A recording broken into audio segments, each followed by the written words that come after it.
राधे राधे सभी भक्तों को। कार्तिक महात्म की कथा सुनने से पहले हमें अपने सबसे पहले गुरु महाराज जी का ध्यान करना चाहिए। गुरु ब्रह्मा गुरु विष्णु गुरुदेवो महेश्वरा गुरु साक्षात परब्रह्म तस्मै श्री गुरुवे नमः।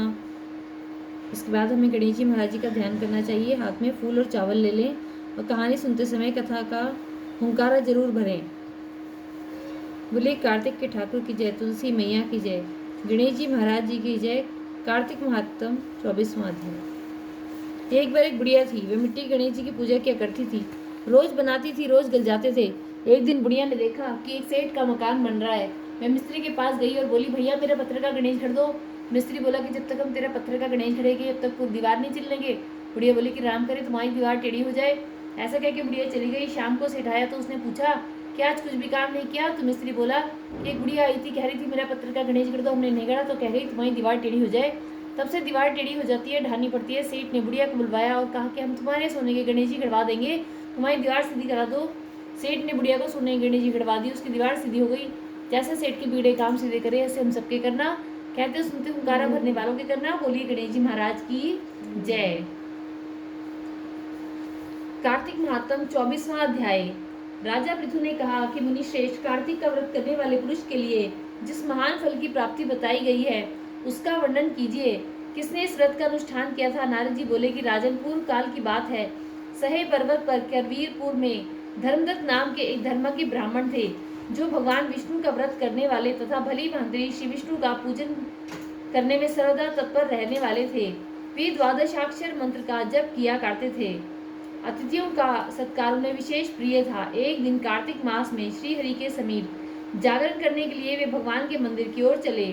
उस समय एक पहर रात बाकी थी। भगवान के पूजन की सामग्री साथ लिए हुए जाते हुए ब्राह्मण ने मार्ग में देखा कि एक राक्षसी आ रही है।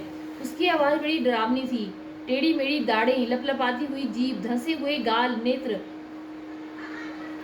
लाल लाल नेत्र, नग्न शरीर, लंबे लंबे होठ और घरघर शब्द, यही उसका हुलिया था। उसे देखकर ब्राह्मण देवता भय से थर्रा उठे। सारा शरीर कांपने लगा। उन्होंने साहस करके पूजा की सामग्री तथा जल से ही उस राक्षसी के ऊपर रोष पूर्वक प्रहार किया। हरि नाम का स्मरण करके तुलसी दल मिश्रित जल से उसको मारा था, इसलिए उसका सारा पातक नष्ट हो गया। जब अब वह अपने पूर्व जन्म के कर्मों के परिणाम स्वरूप प्राप्त हुई दुर्दशा का स्मरण हो आया, उसने ब्राह्मण को दंडवत प्रणाम किया और इस प्रकार कहा कि ब्राह्मण, मैं पूर्व जन्म के कर्मों के परिणाम का वश इस दशा को पहुंची हूँ। अब कैसे मुझे उत्तम गति प्राप्त होगी? राक्षसी को अपने आगे प्रणाम करते हुए पूर्व जन्म के किए हुए कर्मों का वर्णन करते देख ब्राह्मण को बड़ा विस्मय हुआ। वे उससे इस प्रकार बोले कि किस कर्म के फल से तुम इस दशा में पहुंची हो? कहाँ से आई हो? तुम्हारा नाम क्या है तथा तुम्हारा विचार व्यवहार कैसा है? ये सारी बातें मुझे बताओ। वह बोली कि मेरा नाम कलहा है। कलहा बोली कि ब्राह्मण, मेरे पूर्व जन्म की बात है। सौराष्ट्र नगर में भिक्षु नाम के एक ब्राह्मण रहते थे। मैं उन्हीं की पत्नी थी। मेरा नाम कलहा था। मैं बड़े भयंकर स्वभाव की स्त्री थी। मैंने वचन से भी कभी अपने पति का भला नहीं किया, उन्हें कभी मीठा भोजन नहीं परोसा। मैं सदा उनकी आज्ञा का उल्लंघन किया करती थी। कलहा मुझे विशेष प्रिय था। वे ब्राह्मण मुझसे सदा उद्विग्न रहा करते थे। अंततः गत्वा मेरे पति ने दूसरी स्त्री से विवाह करने का विचार कर लिया। तब मैंने विष खाकर अपने प्राण त्याग दिए। फिर यमराज के दूत आए और मुझे बांध कर पीटते हुए यमलोक में ले गए। यमराज ने मुझे उपस्थित देख चित्रगुप्त से पूछा कि चित्रगुप्त, देखो तो सही, इसने कैसा कर्म किया है? इसे शुभ कर्म का फल मिलेगा या अशुभ कर्म का फल मिलेगा? चित्रगुप्त ने कहा कि धर्मराज, इसने तो कोई शुभ कर्म ही नहीं किया है। यह स्वयं मिठाइयाँ उड़ाती थी और अपने स्वामी को उसमें से कुछ भी नहीं देती थी। अतः बलगुली चमगादड़ की योनि में जन्म लेकर यह अपनी विष्ठा खाती हुई जीवन धारण करे। इसने सदा अपने स्वामी से द्वेष किया है तथा सर्वदा कलह में ही इसकी प्रवृत्ति रही है। इसलिए यह शुक्री की योनि में जन्म ले, विष्ठा का भोजन करती हुई समय व्यतीत करे। जिस बर्तन में भोजन बनाया जाता है उसी में ही यह हमेशा खाया करती थी। अतः उस दोष के प्रभाव से यह अपनी ही संतान का भक्षण करने वाली बिल्ली हो तथा अपने स्वामी को निमित्त बनाकर इसने आत्मघात किया है। अतः यह अत्यंत निंदनीय स्त्री कुछ काल तक प्रेत शरीर में भी निवास करे। दूतों के साथ इसको यहाँ से मरु प्रदेश में भेज देना चाहिए। वहाँ चिरकाल तक यह प्रेत का शरीर धारण करके रहे। इसके बाद यह पापिनी 3 योनियों का भी कष्ट सहेगी। कलहा कहती है कि हे विप्रवर, मैं वही पापिनी कलहा हूँ। प्रेत के शरीर में आए मुझे 500 वर्ष बीत गए हैं। मैं सदा ही अपने कर्म से दुखित, भूख प्यास से पीड़ित रहा करती हूँ। एक दिन भूख प्यास से पीड़ित होकर मैंने एक बनिए के शरीर में प्रवेश किया और उसके साथ दक्षिण देश में कृष्णा और वेणी के संगम पर आई। आने पर ज्यों ही संगम के किनारे खड़ी हुई, त्यों ही उस बनिए के शरीर से भगवान शिव और विष्णु के पार्षद निकले और उन्होंने मुझे बलपूर्वक दूर भगा दिया। द्विश्रेष्ठ, तब से मैं भूख का कष्ट सहन करती हुई इधर उधर घूम रही थी। इतने में ही आपके ऊपर मेरी दृष्टि पड़ी। आपके हाथ में तुलसी मिश्रित जल का संसर्ग पाकर अब मेरे पाप नष्ट हो गए हैं। विप्रवर, मुझ पर कृपा कीजिए और बताइए कि मैं इस प्रेत शरीर और भविष्य में प्राप्त होने वाली भयंकर 3 योनियों में से किस प्रकार से मुक्त होंगी। नारद जी कहते हैं, कलह के ये वचन सुनकर द्विश्रेष्ठ दत्त को उसके कर्मों के परिणाम का विचार करके बड़ा विस्मय और दुख हुआ। उसकी ग्लानि देखकर उनका हृदय करुणा से द्रवित हो उठा और वह बहुत देर तक विचार करने के बाद खेद के साथ बोले, कार्तिक की ठाकुर की जय, तुलसी मैया की जय। 24वां अध्याय संपूर्ण। नितनेम बाबा सीता माता की कथा। राम आए, लक्ष्मण आए, देश के पुजारी आए, नितनेम का नेम लाए। आओ राम, बैठो राम, तपी रसोई जीमो राम, माखन मिश्री खाओ राम, दूध बताशा पियो राम, सूत के बल का पोठो राम, शाल दुशाला ओढ़ो राम, राम सवारे सबके काम, खाली घर भंडार भरेंगे, सबका बेड़ा पार करेंगे, जब बोलो श्री राम ही राम, श्री राम जय राम, जय जय राम। सीता माता कहानी कहा करती थी, श्री राम जी सुना करते थे। एक दिन भगवान राम को किसी काम से बाहर जाना पड़ गया। सीता मैया कहने लगी कि भगवान, मेरे तो 12 का नितनेम है, मैं अपनी कहानी कैसे सुनाऊंगी। भगवान बोले कि तू ऐसा करियो, कुएं की बात पर जाकर बैठ जाइयो, औरतें पानी भरने आएंगी तो तेरी कहानी सुन लेंगी। बोली अच्छा। सीता माता कुएं की पार पर जाकर बैठ गई। एक बहू आई, रेशम जरी की साड़ी पहन रखी थी, सोने का घड़ा ले रखा था। सीता मैया बोली कि बहन, मेरा 12 वर्ष का नितनेम सुन ले। बहू बोली कि मैं तेरा 12 वर्ष का नितनेम सुनूंगी तो मुझे देर हो जाएगी, घर में सांस लड़ेगी, कहानी नहीं सुनी। घर आई तो रेशम जरी की साड़ी फट गई, सोने का घड़ा मिट्टी का हो गया। सासू बोली, बहू किसका दोष सिर ले आई। बहू बोली कि सासू जी दोष क्या, कुएं की पाल पर एक औरत बैठी थी, मेरी कह रही थी कि मेरी कहानी सुन ले, मैंने नहीं तो सुनी तो ऐसा हो गया। अगले दिन सास वही साड़ी पहनकर वही घड़ा ले गई। सीता माता बैठी पाई, मेरी कहानी सुन ले बहन। सास बोली, कहानी एक बार छोड़ 4 बार सुनो। राम आए, लक्ष्मण आए, देश के पुजारी आए, नितनेम का नेम लाए। आओ राम, बैठो राम, तपी रसोई जीमो राम, माखन मिश्री खाओ राम, दूध बताशा पियो राम, सूत के बल का पठो राम, शाल दुशाला ओढ़ो राम, शाल दुशाला ओढ़ो राम, राम समारे सबके काम, खाली घर भंडार भरेंगे, सबका बेड़ा पार करेंगे, जब बोलो श्री राम ही राम, श्री राम जय राम, जय जय राम। मैं बोली, बहन कहानी तो मुझे बहुत अच्छी लगी। घर गई तो रेशम जरी की साड़ी हो गई, सोने का घड़ा हो गया। बहू कहने लगी कि सासू जी तुम कैसे कर लाई। बहू तो दोष लगा लाई थी, मैं दोष उतार आई। ऐसी वो कौन थी। वो सीता माता थी, पुराने से नया कर देती है, खाली घर भंडार भर देती हैं, लक्ष्मी जी का वास करते और जो कुछ इच्छा हो उसे पूरी कर देती हैं। अच्छा सासू जी, ऐसी कहानी मुझे भी सुना दो। वह बोली कि ले भाई, तू भी सुन ले, फिर से कहना ही है।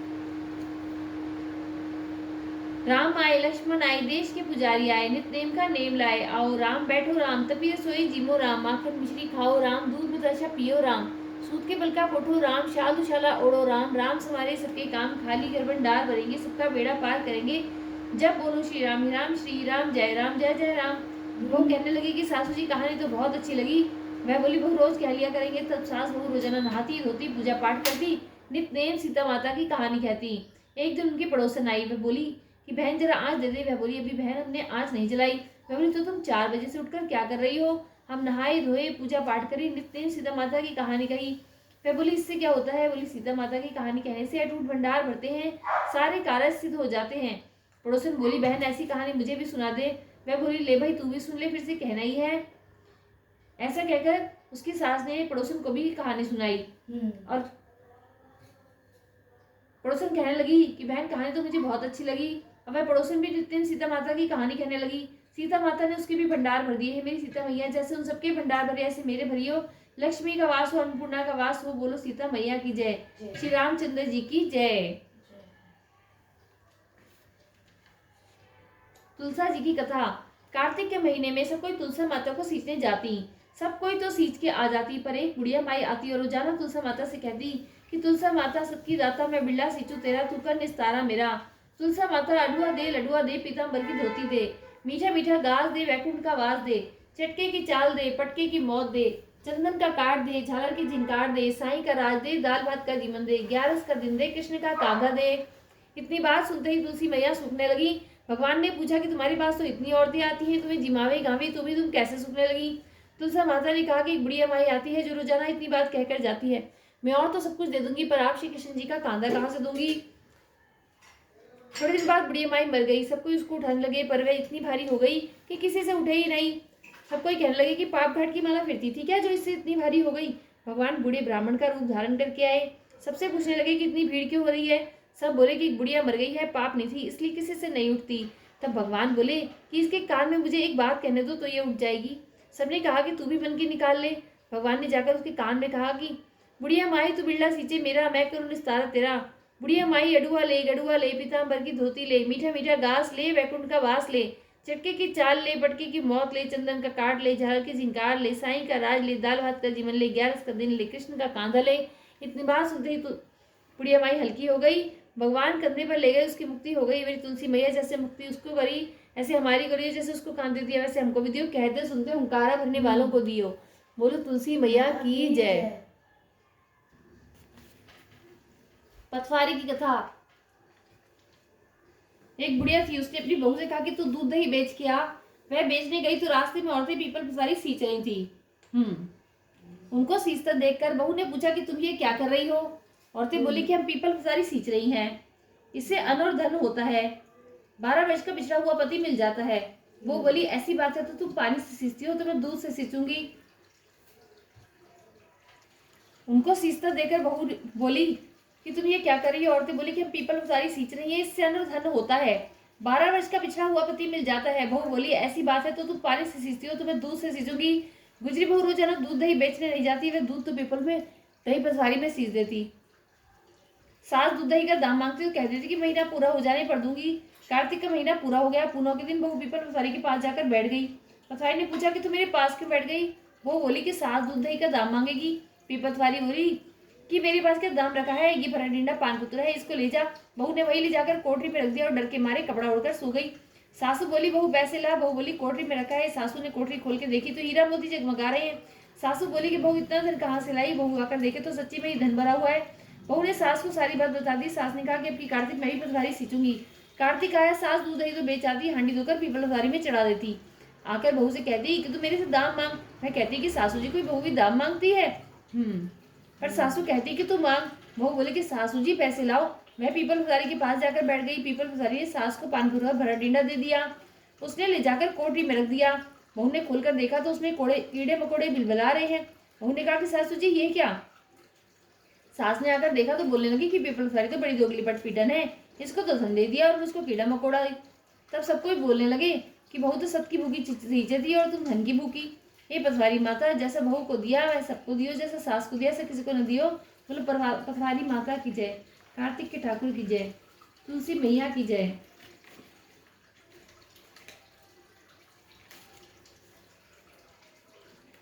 कार्तिक की 5 की एक कथा। एक ब्राह्मण ब्राह्मणी थे, 7 कोस गंगा जमुना नहाने जाया करते थे। ब्राह्मणी बहुत थक जाती थी।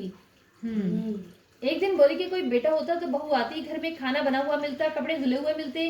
ब्राह्मण बोला कि तूने बड़ी बात कही, ला मैं तेरे लिए बहू ला देता हूँ। एक पोटली में चूना बांध दे और उसमें थोड़ी सी मोहर शर्फी डाल दे। उसने पोटली बांध दी, ब्राह्मण चल दिया। कुछ दूर पर जमुना के किनारे लड़कियां अपने अपने मिट्टी के घर बनाकर खेल रही थी। उनसे बोली कि मैं अपना घर नहीं बिगाड़ती, मुझे तो रहने को चाहिएगा।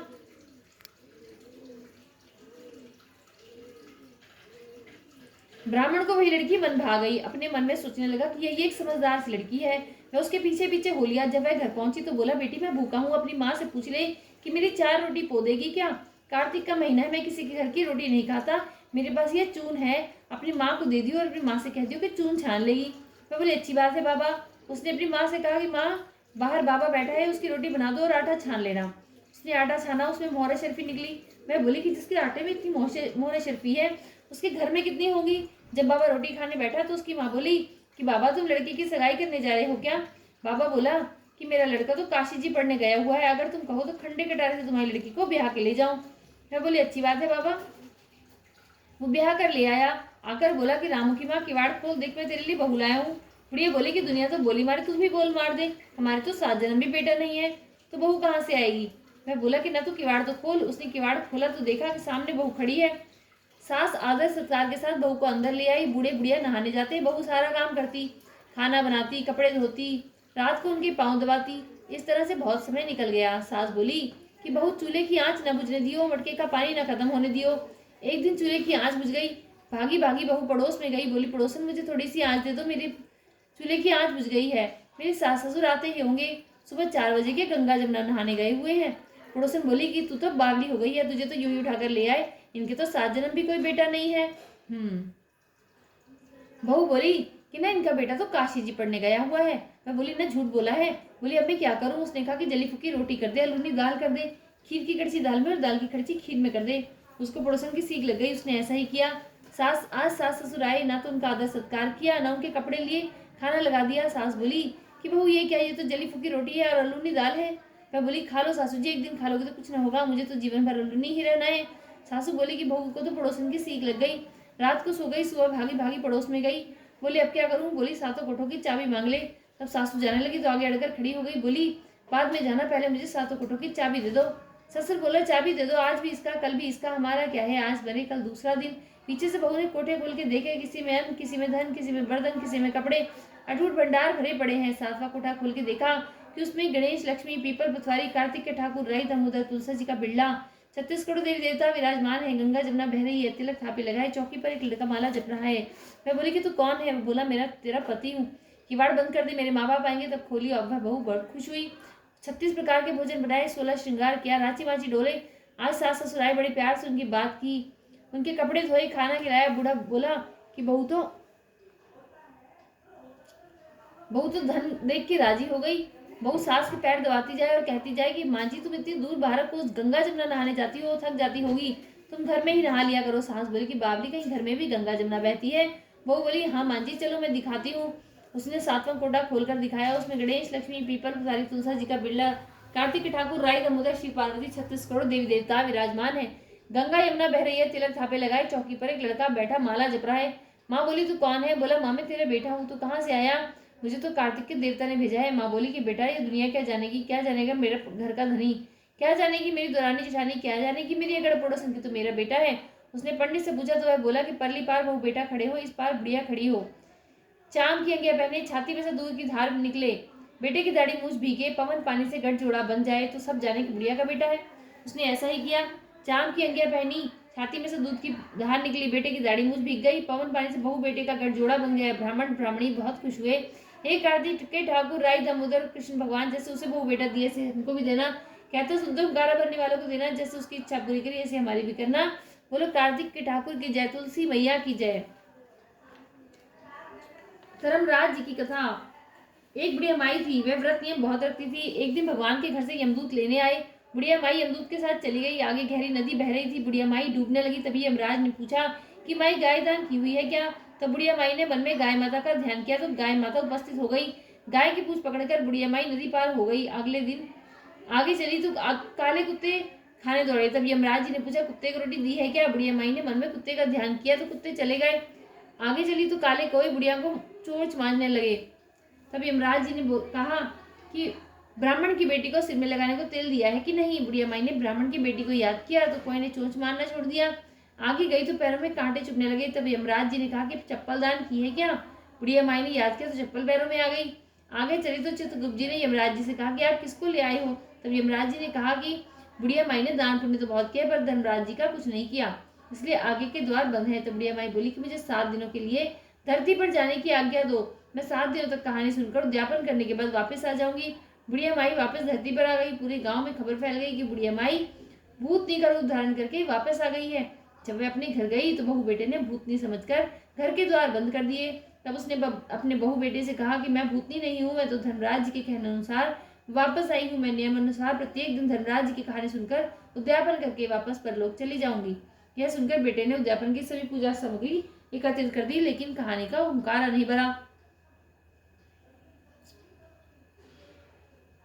तब बुढ़िया माई पड़ोसन के पास गए, कहानी सुनने को कहा। पड़ोसन ने कहानी सुनी और हुंकारा भर दिया। बुढ़िया माई ने 7 दिनों के पश्चात कहानी सुनकर उद्यापन कर दिया और सभी सामान दान कर दिया। तब धनराज ने बुढ़िया माई के लिए धरती पर विमान भेजा। विमान देखकर गांववासी स्वर्ग जाने को तैयार हो उठी। बुढ़िया माई बोली कि मेरी कहानी तो सिर्फ पड़ोसन ने ही सुनी है। तो सभी गांव वालों ने बुढ़िया माई के पांव पकड़ लिए और धर्मराज जी को कहानी सुनाने का आग्रह किया। कहानी सुनने के पश्चात सभी विमान में बैठकर स्वर्ग पहुंचे। तो धर्मराज जी ने कहा कि मैंने तो सिर्फ बुढ़िया माई के लिए विमान भेजा था, यहाँ पर तो सभी गांववासी एकत्रित हो गए। तब बुढ़िया माई ने कहा कि मेरी कहानी इन सबों ने सुनी है, इसलिए आधा पुण्य इनको भी दो। तब धर्मराज जी ने सभी गांववासियों को स्वर्ग का वास दे दिया। सोचे धर्मराज जी महाराज जैसे बुढ़िया माई को स्वर्ग का वास दिया, ऐसे हमें भी देना। कहते सुनते हुंकारा भरने वालों को देना। बोलो धर्मराज जी महाराज की जय, यमराज जी की जय। पोपा बाई की कथा। एक पोपा बाई थी, वह व्रत नियम बहुत रखती थी। एक दिन अपने भाई भाभी से बोली कि मैं शादी नहीं करूंगी, मेरी झोपड़ी गांव के बाहर बनवा दो। और गांव की स्त्रियों से कहा कि आप अपनी गाय और बछड़े को मेरे यहाँ घास फूस चढ़ने को भेज दिया करो, बचा कुचा खाना मुझे भेज दिया करो। एक दिन नगर का राजा शिकार खेलने वन में गया। जंगल में झोपड़ी देखकर वह वहीं रुक गया और बोला कि इस झोपड़ी में कौन रहता है। जब अंदर से कोई आवाज नहीं सुनाई दी तो वह बार बार दरवाजा खड़काने लगा। तो पोपा बाई उठी और बोली कि कौन है जो मेरे द्वार पर आवाज दे रहा है। राजा ने कहा कि इस नगर का राजा हूँ, तेरे साथ शादी करूंगा। तब पोपा बाई ने कहा कि जहां से आए हो वहीं चले जाओ, मैं पराये पुरुष का मुंह नहीं देखती। राजा जबरदस्ती पोपा बाई को उठाकर ले जाने लगा। रास्ते में पोपा बाई ने राजा को शाप दिया कि उसका सारा राजपाट नष्ट हो जाए। जब वह नगर में पहुंचा तो रानियां कहने लगी कि आप इसको वापस वहीं की झोपड़ी में छोड़ाओ। राजा जब पोपा बाई को छोड़ने गया तो रास्ते में पाप की नदी आई। राजा उस पाप की नदी में डूब गया। पोपा बाई धर्मराज जी के यहाँ पहुंची तो धर्मराज जी ने पोपा बाई को स्वर्ग का राज दे दिया। एक बार एक सेठ सेठानी मृत्यु लोक से स्वर्गलोक को सिधारे। प्रवेश करने के लिए स्वर्ग का द्वार बंद देखकर उन्होंने धर्मराज जी को द्वार खोलने का आग्रह किया। तब धर्मराज जी ने कहा कि इस द्वार पर तो पोपा बाई का राज है। तब सेठ सेठानी ने कहा कि हमें तो पोपा बाई को नहीं जानते। तब धर्मराज जी ने कहा कि 7 दिनों तक मृत्युलोक में जाकर 8 कपड़ा में राई भरकर 5 कपड़ा ऊपर रखकर कहानी सुनकर उद्यापन करे और कहे कि राज है पोपा बाई का, लेखा लेगी राई राई का। बोलो पोपा बाई की जय। कार्तिक के ठाकुर की जय, तुलसी मैया की जय।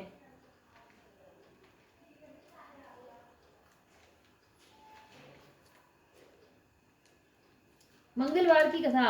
हनुमान जी के मंदिर में एक साहूकारनी रोज जाया करती थी। चूरमा के पिंडी और एक रोटी ले जाती। कहती कांधे सोटो लाल लंगोटो, हनुमान जी खाओ चूरमा और रोटी।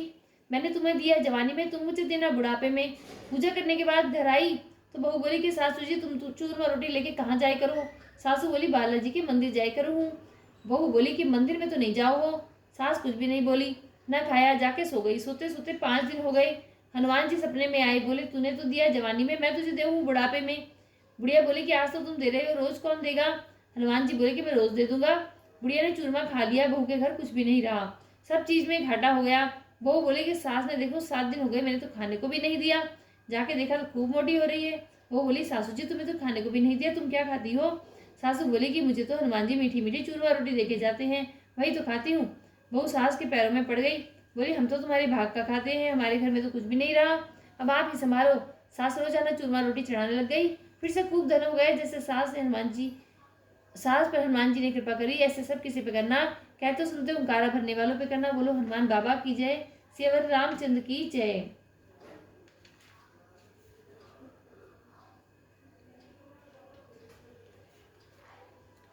लपसी तपसी की कथा। एक लपसी था, एक तपसी था। तपसी तो भगवान की तपस्या करता। लपसी रोजाना 1.25 सेर का हलवा बनाकर भगवान को भोग लगाकर टाली लाकर जीव लेता। एक दिन दोनों में झगड़ा हो गया। लपसी बोला मैं बड़ा, तपसी बोला मैं बड़ा, क्योंकि मैं भगवान की तपस्या करता हूँ। नारद जी बोले कि तुम्हारा फैसला मैं करूंगा। दूसरे दिन तपसी नहाकर आने लगा तो नारद जी ने 1.25 करोड़ की मुद्रा तपसी के आगे गिरा दिया। उसने आंख खोलकर देखा तो मुद्रा पड़ा है। उसने उठाकर पैर के नीचे दबा लिया और तपस्या करने लगा। उधर लपसी ने 1.25 सेर का हलवा बनाकर भगवान को भोग लगाकर टाली हिलाकर जीम लिया। इतने में नारद जी आए, दोनों को अपने पास बिठाया। दोनों पूछने लगे कि कौन बड़ा है। नारद जी ने तपसी से कहा कि अपना पाँव हटा।